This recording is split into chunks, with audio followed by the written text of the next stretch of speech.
بریم سراغ آموزش.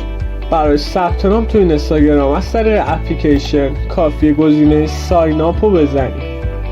بعد زدن گزینه ساین آپ تصویر روبرو برامون نمایش داده میشه که با زدن گزینه ساین آپ with email or phone number وارد بخش بعدی میشیم.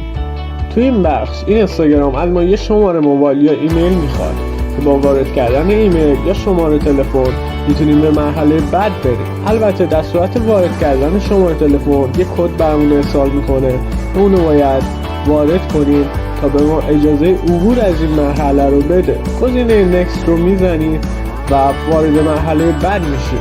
تو این مرحله باید یک نام و یک پسورد انتخاب کنید. حواستون باشه پسوردی که انتخاب میکنید باید ایمن باشه و پسوردی رو انتخاب کنید که همیشه یادتون باشه. گزینه نکست رو میزنید و تو این مرحله حساب کاربری اینستاگرام ساخته شده. اما برای تغییر نام یوزرنیم میتونید گزینه چنج یوزرنیم رو بزنید و تو این بخش یوزرنیم مورد نظر خودتون رو وارد کنید. دقت داشته باشید یوزرنیمی که وارد میکنید باید یکتا باشه و اگه تکراری باشه بهتون ارور میده. حالا حساب اینستاگراممون به صورت کامل ساخته شده و بعد ساختن حساب میتونید وارد پروفایلتون بشید و تنظیمات لازم رو انجام بدید.